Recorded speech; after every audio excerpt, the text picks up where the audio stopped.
following is a production of QTV.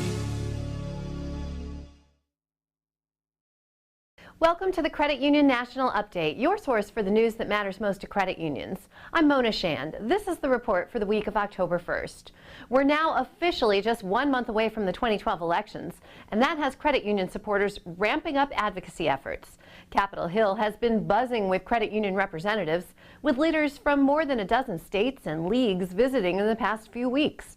That includes a delegation from Kentucky, which paid a visit to Senate Minority Leader Mitch McConnell, accompanied by CUNA President and CEO Bill Cheney. All these visits have focused on discussions of the regulatory burdens faced by credit unions and how credit unions could do so much more to help the economy if Congress were to approve legislation to raise the member business lending cap. CUNA remains hopeful that the Senate will take up the measure after the election in the lame duck session.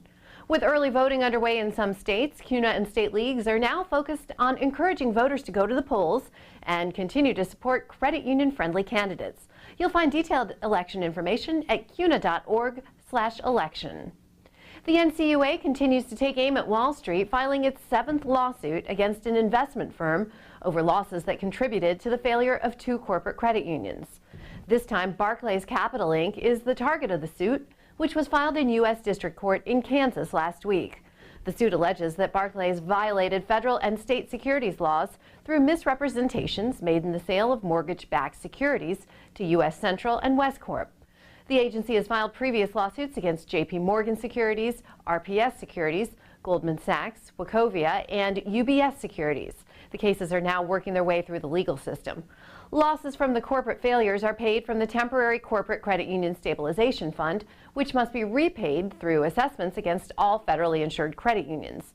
The NCUA says that any recoveries would help to reduce the amount of future assessments on credit unions. Remember last year's outrage over big fees at big banks? Well, it didn't do much to stop those fees, according to a new study. Bankrate.com is out with a new survey that shows fees are soaring with big banks across the country.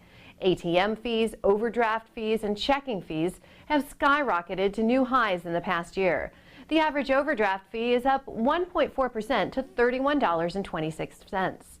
Out-of-network ATM fees now average $2.50 per transaction, with much higher rates in many metropolitan areas. And for the first time ever, 100% of the banks surveyed said they now do charge non-customers to use their ATMs. The survey also found that 39% of banks offer free checking. Experts say this is the perfect opportunity to promote credit unions' lower fees, better rates, and in many cases, free checking. For the 3rd time this year, a credit union is about to take over a bank. Wisconsin's Landmark Credit Union has filed the necessary paperwork to buy Hartford Savings Bank. Earlier this year, United Federal Credit Union in St. Joseph, Michigan, completed its takeover of an Indiana bank. And in June, the purchase of a New Hampshire bank by Massachusetts-based GFA Credit Union was approved by regulators. This latest takeover is expected to be complete by the end of this year. Finally, in this week's CU Community Spotlight, Michigan credit unions will be serving up a heaping helping of small business support for lunch on October 16th with an event called CU Lunch Local. The plan is simple. Participating credit unions simply plan to buy local lunch, coffee, chocolate, whatever on that day to show their support for the small business community. So far, dozens of credit unions have signed on to take part, some pledging to bring in lunch for all staff from a local deli. Others plan to jumpstart the morning shift with a round of coffee from a local shop, or even provide a small Michigan-made gift for all employees on October 16th. This is one of several cash mob events planned by credit unions across the country in a demonstration of support for small businesses. To find out more about CU Lunch Local, visit MichiganCUCapital.com.